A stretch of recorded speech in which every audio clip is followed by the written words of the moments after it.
Future में जब अर्थ और पॉपुलेटेड हो गई तो इंसानों ने एक नए प्लैनेट पर कॉलोनाइज्ड होने का एक मिशन स्टार्ट किया। अर्थ पर एक बड़ी स्पेस कंपनी जो कि एक प्लैनेट जिसका नाम उन्होंने होम स्टेट 2 रखा था, वहां पर वो 5000 इंसानों को भेज रहे थे। अब ये शिप अर्थ निकल चुका है और एक प्लैनेट की तरफ जा रहा है, मगर स्पेस के एक सफ़र में कौन सी मुश्किल सामने आती है यह हम देखेंगे इस मूवी में। हमें ऐसे दो लोगों की कहानी दिखाई गई है जो कि अपने टाइम से काफ़ी पहले ही जग चुके हैं और आगे उनके साथ क्या हुआ चलिए देखते हैं। कहानी शुरू होती है और हमें दिखाया जाता है एक एडवांस स्पेसशिप को जिसका नाम एबिलोन है और असल में ये अर्थ से एक और प्लैनेट पर जा रहा है। इसमें 5000 मुसाफिर और 250 क्रू मेंबर शिप अर्थ से प्लैनेट की तरफ ट्रैवल कर रहा है और उसे पहुंचने में 120 साल लगने वाले थे। इस शिप में जितने भी इंसान थे वह हाइबरनेशन पोर्ट में थे। 120 साल तक वो सो रहे थे और जब स्पेसशिप उस प्लैनेट के करीब पहुंचेगा तो ये सब तभी जगेंगे।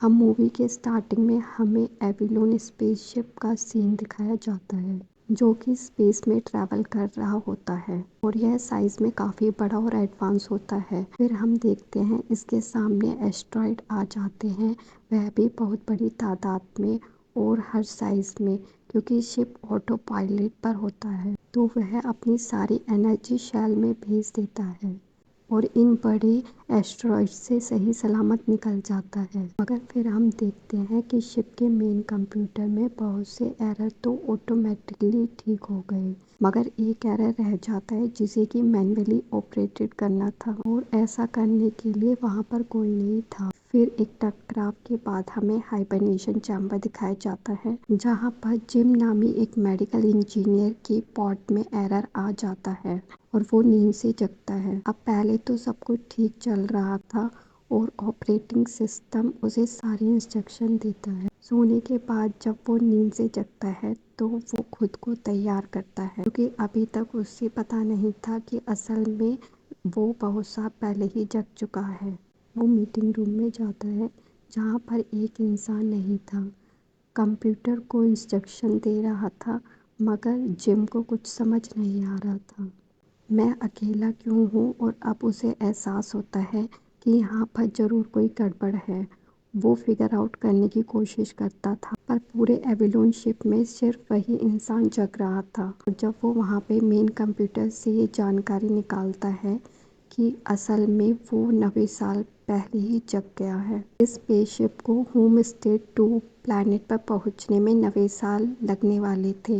अब वो फ्रीक आउट हो जाता है, कंप्यूटर से मदद लेने की कोशिश करता है, मगर सिस्टम के हिसाब से पोल में एरर आ ही नहीं सकता। वो अर्थ पर एक मैसेज भेजने की कोशिश करता है जिससे पहुंचने में कई साल लगने वाले थे और वापस आने में उससे भी ज़्यादा। अब जिम के लिए टेंशन बढ़ने लगी थी। एक दिन वो शिप में घूम रहा था तो उसे एक और इंसान नज़र आता है। वो बार टेंडर था। पहले तो जिम खुश हो जाता है और वह सोचता है कि चलो कोई इंसान भी है जो कि उसके साथ ही जग रहा है। असल में वो एक एंड्रॉयड रोबोट था और अब जिम को ऐसा कोई मिला कि जिससे वो बात कर सकता था। अगले दिन वो कोशिश करता है कि शायद वो फिर से अपने पोर्ट में सो सके, मगर कोई फ़ायदा नहीं था। इसका एक अलग प्रोसेस होता है जो कि सिर्फ अर्थ पर ही हो सकता है। अब दिन गुजरने लगे थे। वो दरवाजे को तोड़ने की कोशिश करता है मगर ये काफ़ी स्ट्रॉन्ग था। दूसरी तरफ शिप में वो एरर पड़ने लगे थे और ये हल्के हल्के एरर जिम भी नोटिस कर रहा था। अब जिम एंड्रॉयड एथर के पास आता है और उसे अपने दिल की बात शेयर करते हैं। मतलब पूरी तरह यहाँ पर फंस गया था। अब जिम को यकीन हो जाता है कि वो कभी भी अपने पोर्ट में नहीं जा सकता और ना ही वो किसी ऐसे को जगा सकता है जो उसकी मदद कर सके। तो वो उस शिप की सारी फैसिलिटीज समझने लगता है, जैसे कि वो वहाँ पर गेम्स खेलता है, ड्रिंक करता है, मगर कुछ महीने बाद उसकी हालत और भी बदतर हो गई थी। वो जानता था कि वो शिप में अकेला है और वो अकेले ही मर जाएगा। तो इसलिए वो एक दिन शिप का दरवाज़ा खोलने की कोशिश करता है ताकि वो सुसाइड कर सके, क्योंकि उसकी ज़िंदगी में अब जीने का कोई मकसद नहीं था। अगर वो नहीं कर पाता और वापस शिप में आता है। एक दिन वो पोर्ट चैम्बर में था, जहाँ पर वो अरोरा नाम के एक पैसेंजर को दिखाता है, जो असल में एक राइटर थी। अरोरा खूबसूरत थी और जिम काफ़ी टाइम से अकेला था, तो उसके दिमाग में ये बात आती है कि शायद मुझे इसे भी जगाना चाहिए। मगर वो इस सोच में 3 महीने गुजार देता है। वो अर्थ को भी इस बारे में बताता है और 3 महीने बाद जब वो बर्दाश्त नहीं कर पाता, तो वो अरोरा के पोर्ट में कुछ हैक करता है और वो नींद से जगती है। अब उसने यह अर्थ को भी ये सब कुछ समझा दिया था कि अगर मैंने उसे कभी जगा दिया तो तुम उसे कभी सच मत बताना कि मैंने उसे जानबूझकर जगाया है। और खुद भी वो इसे सीक्रेट रखता है। जब अरोरा नींद से जगती है तो वो भी हैरान थी कि यहाँ पर एक भी इंसान नहीं। उसकी मुलाकात जिम से होती है और जिम उसे समझाता है कि असल में पहले मेरे पोर्ट में एरर आया था और मैं जग गया। अब तुम्हारे पोर्ट में ऐसा हुआ है। तो अरोरा भी मदद लेने की कोशिश करती है, मगर जिम उसे कहता है कि मैंने पहले ही सब कुछ ट्राई कर लिया है। जो हमारी मदद कर सकते हैं वह कंट्रोल चैम्बर में है और मैंने दरवाजे को खोलने की हर मुमकिन कोशिश की है, मगर मैं नाकाम रहा। वापस पोर्ट में सोने की बात करते हैं, मगर ये भी नहीं हो सकता था। और अरोरा के लिए भी एक बड़ा झटका था, क्योंकि वो इस शिप में मर जाएंगे, वह भी अकेले। अब यहाँ पर ये दोनों एक दूसरे का सहारा थे। कुछ दिन तक अरोरा बहुत सैड से रहती है, मगर फिर जिम उसे यहाँ पर खुश रहने के तरीके से बता देता है और वो भी शिप की उन फैसिलिटी से मज़े लेने लगती है और टाइम को एंजॉय करती है। इस शिप में हर तरह की फैसिलिटी थी, हर तरह का खाना, मगर जिम लोक लाज वाला पैसेंजर था, तो उसका एक्सेस ज़्यादा चीज़ों के लिए नहीं था। मगर अरोरा वो गोल्ड ब्रेसलेट वाली थी और अपने गोल्ड कार्ड की मदद से वह बहुत चीज़ों को एक्सेस कर पा रही थी, जिससे कि जिम भी फ़ायदा उठा रहा था। फिर काफ़ी टाइम तक वो शिप में ही थी। फिर जिम उसे डेट पर ले जाता है, जाहिर है कि एक शिप के एक रेस्टोरेंट में, और फिर दोनों के बीच प्यार हो जाता है। अब दोनों एक साथ रहने लगे और उन्हें ये फील नहीं होता था कि वह मर जाएंगे या फिर वो शिप में अकेले हैं, क्योंकि जब तक शिप के लोग जगते तो ये लोग मर चुके होंगे। तो अब एविलोन शिप में इन दोनों का ही राज था। अरोरा जिम को अपनी पिछली लाइफ के बारे में बताती है और यहाँ पर आने की वजह भी। जिम की भी एक कहानी थी और वो एक नई शुरुआत करना चाहता था, मगर अब दोनों के साथ एक एक्सीडेंट होता है। खैर काफ़ी टाइम तक दोनों खुश थे।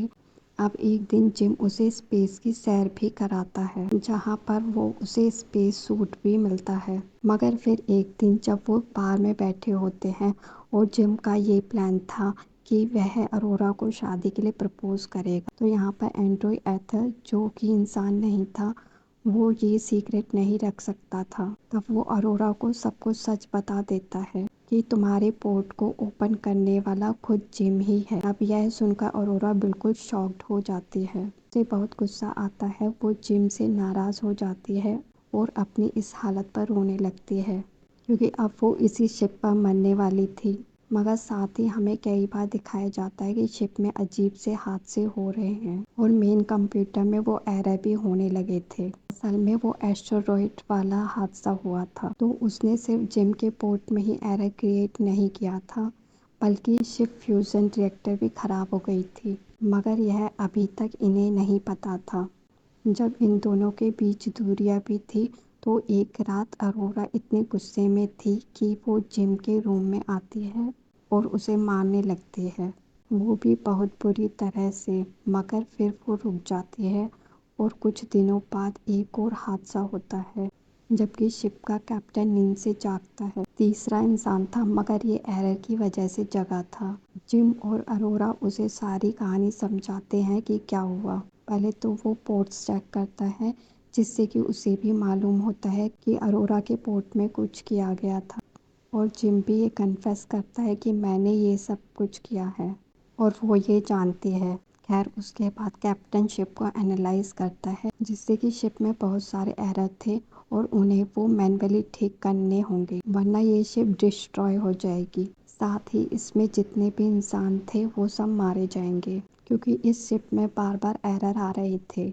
एक रात जब अरोरा पूल में थी, जब ग्रेविटी का इफेक्ट खत्म हो जाते हैं और वो मरते मरते बचती है, जिसके साथ कुछ ऐसा ही होता है। अब कैप्टन रति इंजन वाले चैम्बर में जाता है और वहाँ पर उन्हें सारी बात समझाते हैं। उसके बाद हम देखते हैं कैप्टन को कुछ हो रहा है, वो बीमार है। असल में वो एरर आया था तो कैप्टन पोर्ट में कुछ प्रॉब्लम आ गई थी। वो बहुत बीमार था क्योंकि ये पोर्ट ह्यूमन बॉडी को भी मेंटेन रखता है, मगर उसके पास में कोई प्रॉब्लम हुई जिसकी वजह से उन्हें इंटरनल ब्लीडिंग हुई, जिसकी वजह से वो कुछ ही वक्त में मर जाते हैं। मगर मरने से पहले जिम और अरोरा को अपनी आईडी देता है, साथ ही ये भी कहता है तुम दोनों को ये शिप को ठीक करना होगा वरना सब खत्म हो जाएगा। कैप्टन के मरने के बाद जिम और अरोरा इस प्रॉब्लम को सॉल्व करने में लग जाते हैं क्योंकि ये हालत सीरियस थी और अरोरा जिम से इतना नाराज नहीं थी कि वो लोगों की जान को दांव पर लगा दे।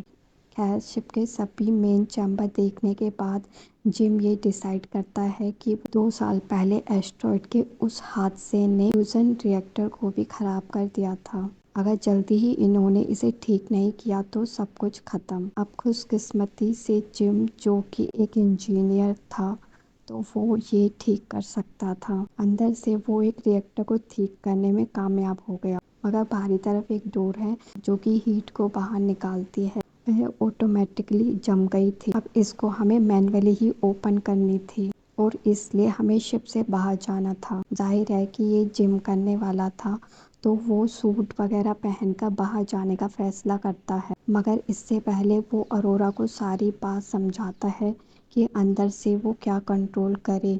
जिम बाहर जाता है मगर उसके बचने के चांसेस बहुत कम थे क्योंकि उस डोर को खोलते ही बहुत सी हाई एनर्जी निकलने वाली थी जो कि उसका सूट भी नहीं झेल सकता था। मगर फिर भी वो ये करता है और वो उसे डोर को मैन्युअली ओपन करता है। शिप के रिएक्टर में जितनी भी हीट जमा थी वो बाहर निकल जाती है। जिम तो खुद को बचाने की कोशिश कर रहा था मगर उसकी वायर कट जाती है और वो डीप स्पेस में जाने लगा था।